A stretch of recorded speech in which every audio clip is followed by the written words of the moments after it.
Welcome to Decoding Healthcare Research, a podcast by Agora Project.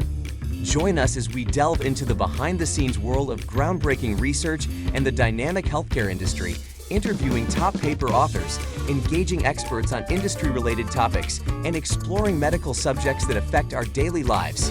And now, your host, Dr. E.F. Rain. Welcome to Decoding Healthcare Research. I'm your host, Efrain Riveros, Dr. E.F. Rain. Today, we are going to explore a very interesting topic. It's called the BELTRAN study, and it has to do with the sudden cardiac arrest in some sports arenas, specifically soccer and basketball. To discuss this important topic, we have two researchers who are going to enlighten us about this particular theme. We have Mario Bassi. He's an MD candidate 2025 for Queen's School of Medicine in Canada. And we also have Dr. Adrian Baranchuk. He's professor of the Department of Medicine, Kingston Health Science Center, Queen's University in Kingston, Ontario, Canada. Welcome, you both. Thank you so much, Dr. Riveros. Thank you very much. Thank you so much. So I'm going to start by saying that I have been following up this topic of cardiac arrest in sports medicine for a long time. Being a soccer fan for years, I remember that in 2003 in the Confederations Cup, Colombia was participating, and in one of the matches we played against Cameroon, and one of the players, his last name was Fo, actually had a sudden cardiac arrest, and unfortunately he passed. Recently, in 2021, Eriksen, a player from Denmark, had a similar episode, but this time the outcome was much better. So it's evident that there are many plans that were set in motion this last time that definitely worked, and this study has to do with that. So first of all, I'm going to start by asking, what was the motivation for you guys to start exploring this important topic? So, Dr. Riveros, Beltran was a 13-year-old kid in Buenos Aires, Argentina. He was practicing his usual physical activity at school in a particular place in the center of Buenos Aires, which is a 12 million people city. And in the last 300 meters of a sort of race, he dropped dead. He was the son of a quite well-known gynecologist from Argentina. Despite the efforts of doing CPR and despite being a defibrillator within 300 meters, Beltran didn't make it. Despite the pain of his father and his mother and his family, his father took this pain and transformed it into implementation of changes in legislation, which end up lots of years later in changes on the legislation about cardioprotection of public spaces. When I invited Mario, who is a med student in our institution, to join us and heard about this, he took this with utmost responsibility. And the initial idea, which is now the BELTRAN 2 study that is ongoing, was to determine what is the level of CPR training and cardioprotection around professional stadiums of soccer and basketball, in part fed by the stories that you just told us. And we know very well those stories. Let me tell you that unfortunately, 3 days ago, a 14-year-old kid playing soccer in Latin America in a semi-professional stadium dropped dead, and despite all efforts, he didn't make it. So this continued to be a problem. So when we sat down with Mario, we said, okay, if we are going to do a registry of all professionals, of all that we can reach professional soccer and basketball stadiums in Latin America, why don't we start by reviewing what is out there in the literature? And you were right, Dr. Riveros. Information was a bit limited, but I don't want to capitalize this this conversation. So I would like to ask Mario, what was your experience and what were the initial findings that perspired into having a first BELTRAN 1 publication, which is a review of this topic? Mm-hmm.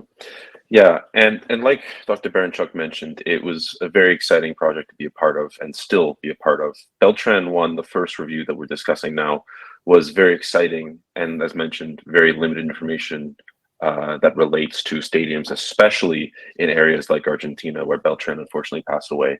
So we did a full review of all the information that we could find, and we found a few key things.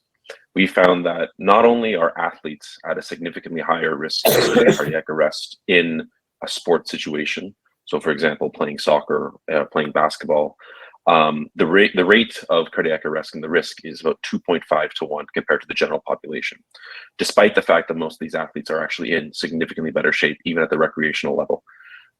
And there was a few reasons we identified why that possibly could be. One of the first reasons that we found was just the actual physical exertion itself of something like soccer, and the adrenergic effect on the heart is significant. Additionally, beyond just the athletes themselves, spectators were very significant risk in this population. No one really thinks about that. You think of Christian Eriksen, or if you watch American football in the NFL, recently Damar Hamlin, who collapsed on the field and had a cardiac arrest event. They think of that, but they don't think about, instead of the 11 players on each team, they think of the 40,000 people in the stadium. And they found that that was a very, very significant risk. And actually so significant that there was a study published by Van de Sant and colleagues in 2009 that looked at about 20 stadiums in the Netherlands over the course of 2 years. And they identified that the risk and the incidence of cardiac arrest in the general population in the stadium compared to the general population outside the stadium was nearly 6 times as high. And interestingly, as we know, out of hospital cardiac arrest is one of the most fatal events, while rare, one of the most fatal events with up to a 90% fatality rate. Even though there's this higher incidence of sudden cardiac arrest in the stadiums and in the sport, stadiums that were equipped with AEDs and had quick bystander performing CPRs and the actual defibrillation itself found a significantly higher improvement in survival. In Sweden, for example, in a cohort of about 4 to 5 years, they found that survival went from 30% outside of the stadium to nearly 60% in the stadium. And these are significant numbers because even if there's this higher rate of this highly fatal event, it saves lives to have these defibrillators and have CPR. There's a lot of variation. One of the most important things we know is signage. It's all good to have AEDs in the stadiums. However, when it comes down to if no one can find the actual AED itself in the stadium, that seems to be an issue. What's the point of having the cure if no one can get it? So there's a lot of issues. Mario, if you allow me to say, is this review, Dr. Riveros, allow us to identify specific areas of concern.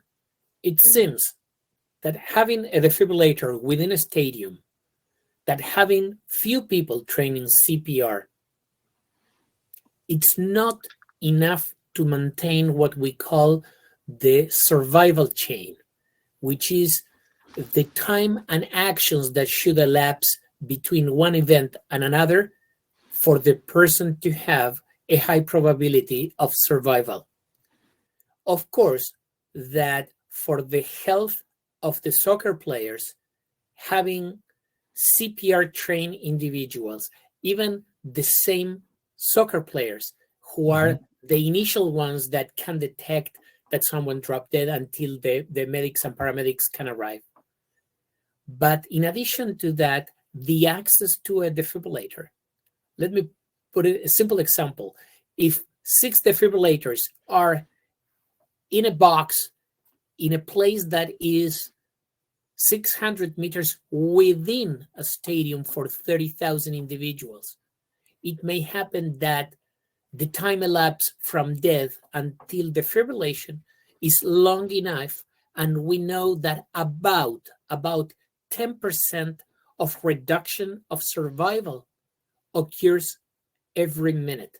So if we take more than 10 minutes to defibrillation without CPR, the chances of final survival are near zero. This is why there was an event after Eriksen in Latin America where the goalie grabs So runs and grabs the defibrillator and throw it above the fence because there was a cardiac arrest in the public. His action of taking only 90 seconds to drop this machine to somebody with no expertise being able to use the defibrillator resulted in a good outcome. So we know that it is more than CPR and having a defibrillator. It's about the strategy on how that machine and that knowledge will arrive either to the players or to the public. And I feel that there is an aspect that has to do with equipment and another aspect that has to do with the system. Going back to the equipment part, what would be like the density of equipment that we should have? How many per spectators? Is that determined? I know that usually the question is better than the answer, because we did a review of regulation and there is not such. What we do know is that the more the better. Something that I would like to let know the audience through your program and your channels of communication is that today an external defibrillator is cheaper than a sophisticated cell phone. It's cheaper than a sophisticated cell phone. So we're not talking here about expensive amount of money. Most of the distributors of external defibrillators also provide a program that includes two arms. One is CPR training for the personnel and the use of defibrillators. And this is very important because stadiums with 30,000 people have a lot of shifts, have games or practices in the morning, professional games in the afternoon, sometimes at night. So you need everybody trained in how to perform CPR, but also how to use a defibrillator. And the second and very important issue is they provide service and checkup, because we have found in the literature that some cases, the inability to deliver a shock by a defibrillator had to do with lack of service. So it's not a matter of putting the defibrillator, everybody gets the picture and we feel great. We need to provide service. And now the companies that are distributing them are offering that. So we can secure the presence of equipment. Unfortunately, the answer for the burden is limited. But what I could tell you, if we think in big stadiums, either in LA, in Mexico City, in Buenos Aires, in Europe, you need to be able to reach the individual suffering a cardiac arrest within a minute or two. If the closest equipment is more than 200 meters from the point of conflict, that survival chain is going to be affected. So that, geographically speaking, could allow us to determine how many defibrillators you need in a stadium. And Mario made not an innocent comment. One of the things that we found, not only by researching the literature, but visiting stadiums, airports, casinos ourselves, is how those devices are being advertised and signed. What kind of visual input you have in order for everybody to move less than 200 meters and to see where the defibrillator is. Yeah, that's critical. Definitely, the signage that you mentioned, and in the paper you mentioned the secondary signage is not only the sign on top of the defibrillator, but the route to access it, right? So it's really interesting. And I have one more question. So you guys focused on soccer and basketball. Was it equally easy to find information comparing the two sports? Mario? Absolutely not. There is a multitude of information that's available in soccer. Soccer is, without a doubt, of all the sports globally, the most discussed. There was a lot of information about the risk of soccer. In 2020, FIFA themselves actually kind of created a study that was led by Egger and colleagues that looked at global sudden cardiac arrest in both professional and recreational athletes. And they looked at all the different regional variations, all the different causes. So there is quite a bit of information about soccer specifically. Basketball is very limited. Almost all the information is in the US, with some in Japan. And in the US, it's almost all collegiate. There's very little about professional athletes. There's very little about recreational athletes. Those in recreational athletes are in high school students, and it is very limited because it's a very small subset of the population. And there's almost none about spectators.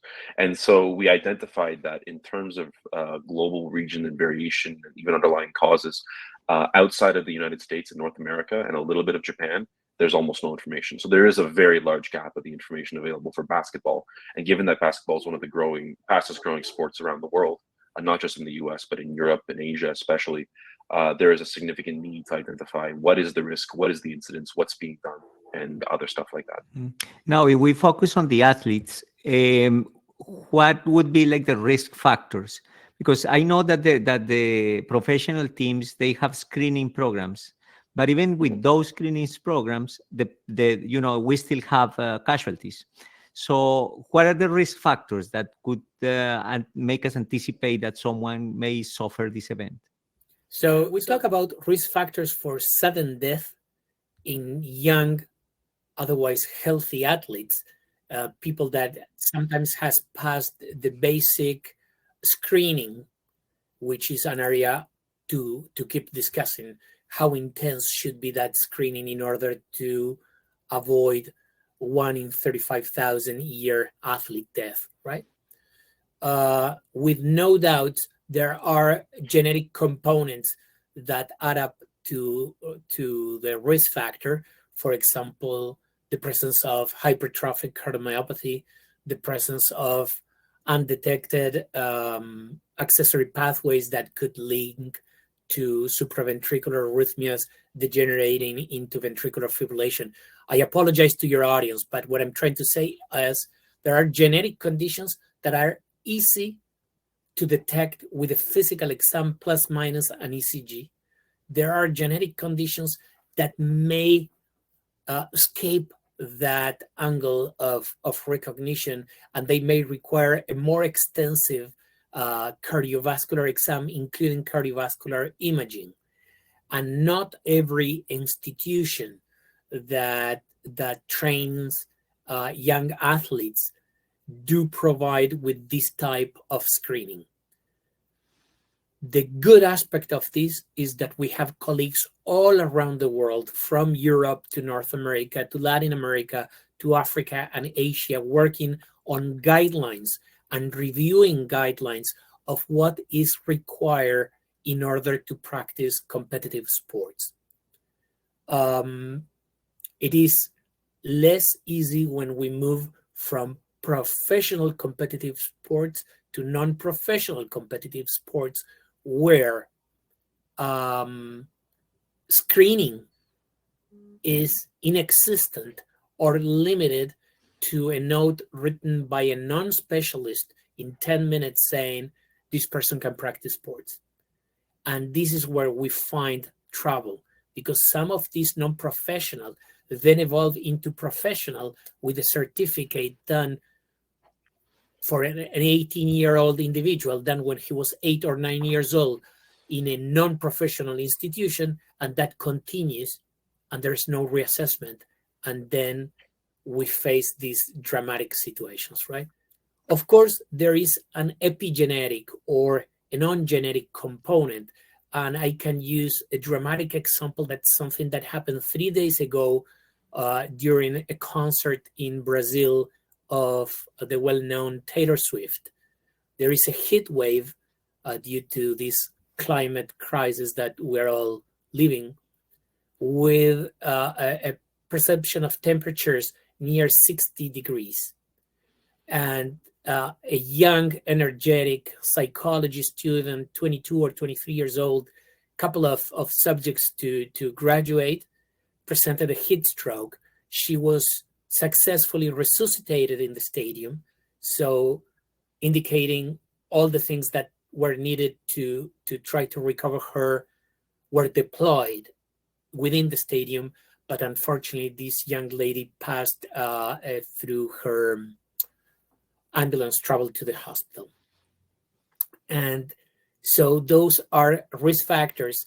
She was not practicing sports. She was jumping and celebrating something that was very important to her, like attending a concert. And that, in an environment that is not the appropriate one, can trigger these sort of events. And that should help us to reflect how many times we expose athletes to changes in the environment. For example, adaptation versus not adaptation of practicing competitive sports in the high altitudes. This kind of stuff should take us to reconsider implementation of legislation where we protect the athletes. We've all been seeing tennis matches perform in the most famous arenas in the world where the temperature was above 38 degrees. And there is, because of economic reasons only, not even a discussion whether these events needed to be canceled.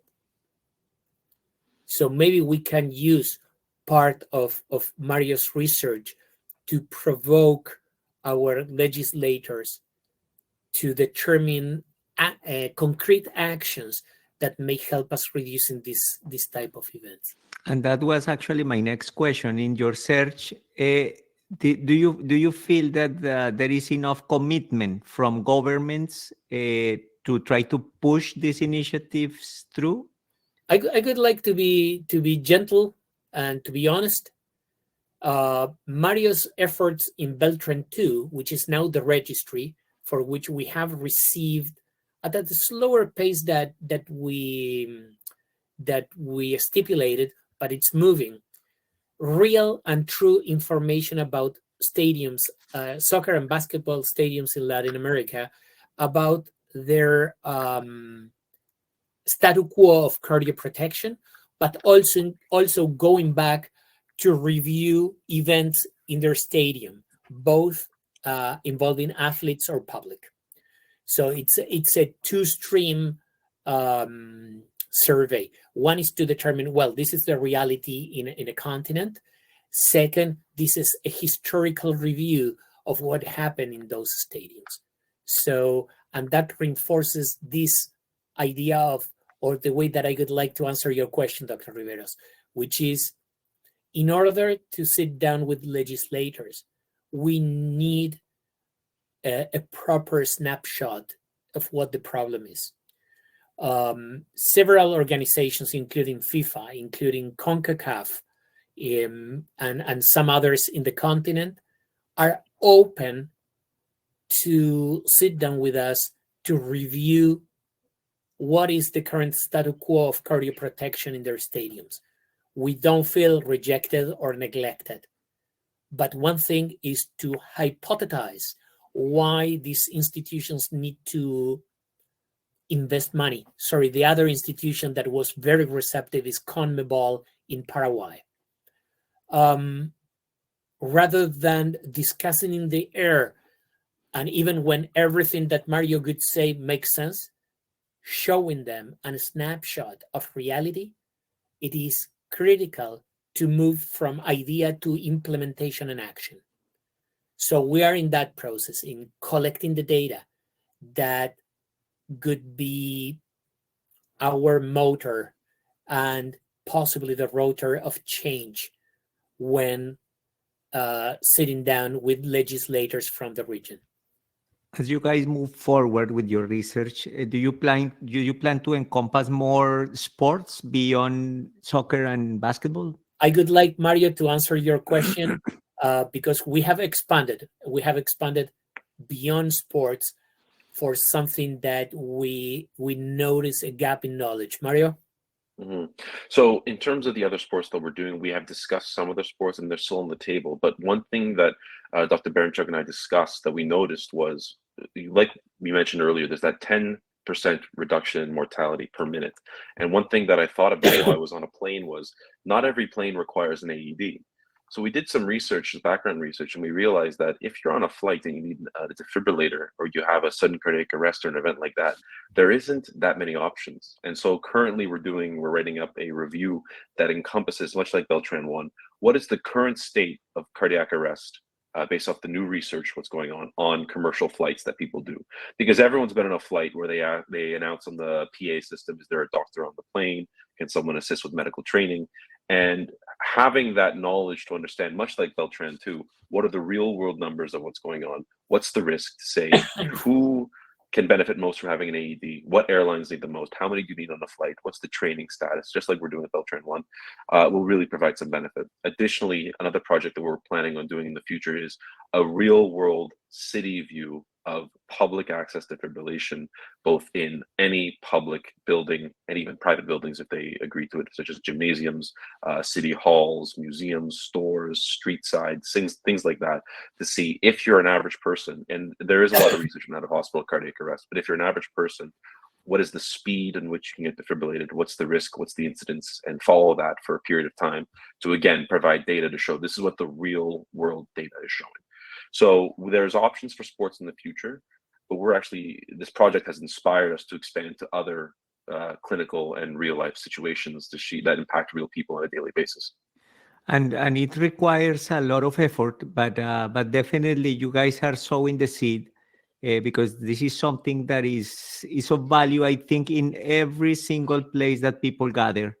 The system has to be in place, the equipment has to be available, and the fact that you guys started exploring sports is actually very interesting, because it's something that is attractive to people. So when you hear stories about things that happen in a stadium, those news usually are heard everywhere. So that's definitely something that is of good motivation. So my next and probably final question is, what is the takeaway of this paper? Well, I start, and Mario, I will give you the opportunity to close this.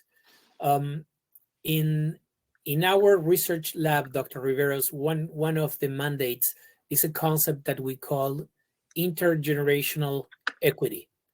So besides DEI, diversity, equity, and inclusion, we make a big effort to bring the perspective of generations that are going to take leadership soon. We in the BELTRAN project, we started with Mario, and then Mario brought more individuals, some of them younger than him, who are now benefiting from his expertise after having completed and published BELTRAN 1. So that creates a chain towards having the new generations that are suffering from a multiple source of negative input that is affecting the world, already passionate and interested in research. So one of my objectives when we decided this was to explore how much we can interact different generations on the perceived same need of improving some aspects of people care that we've been providing for decades now. So you could be amazed how many ideas of this project were not brought by me, but brought by Mario, and now by other peers that he brought to the team that are saying, but what about if, right? And that triggers a new line, or within a line, a new aspect that we didn't think about. On the second front from my end, having had Beltran's dad as a co-author of BELTRAN 1 meant a lot to me, because being a father of a teenager, I've been inspired by the love that he feels to his community, to his country, that even having gone through such a traumatic event, he's eager and ready to continue giving to his community and to his patients. So this was a way to say thank you to these special, unique individuals in the world. And then if, as a consequence of our research, one single stadium in any part of the world decides to move to cardioprotection and to have ICDs or AEDs, I should say, Mario, sorry, AEDs available and people training CPR, then from my humble perspective, our job is done. I would like, Dr. Rivers, if you allow Mario to give his perspective. Absolutely. Of course, and thank you. And I'm very, very lucky to have been placed in the right time and place to work with Dr. Baranchuk and the amazing team on this registry, because to me, this project, it highlighted a lot of things. I was never a professional athlete, and nor will I be, but I loved playing soccer with my friends. And it's things like this that open my eyes about the true risk of what's going on. And to me, the biggest thing that I took away from this paper and what I look forward to impacting with the future of these papers is to show that it is preventable. Now, while it is rare, and we talk about the statistics of it, the idea that shows that from this research that even implementing just one defibrillator, which Dr. Baranchuk mentioned, it's less than a cell phone now, can save dozens of lives in the course of a year in a big stadium, to me is truly impactful, because there's a lot of research talking about the pathophysiology and the specific cellular components of cardiac arrest. And while those are incredibly important and form the foundation of our knowledge, I love the idea of this research because it implements specific, actual, pragmatic things that we can do to save lives and translate them from our knowledge to how do we save the 14-year-old kid at the soccer tryouts outside in the field in Rio de Janeiro? How do we save the spectator who overheated at a concert or at a basketball game? So it's very impactful, and I'm very, very appreciative of the opportunity. And I think that, and I hope that it translates well to helping people. Absolutely. And I appreciate you guys coming and talk to us about this, because as you mentioned, this particular research saves lives. So what you guys are doing is not only commendable, but it's like a social call in a way. So it's something that needs to be implemented in different scenarios, not only in sports arenas, but everywhere. And I'm sure that you guys are conveying the message the right way. And I hope that our podcast be instrumental in this process of spreading the word. Thank you very much for sharing your knowledge with us this evening, and I hope we can meet soon. We will follow your research very closely. Thank you so much. Thank you, Dr. Rivers. Thank you for having us. Thank you very much.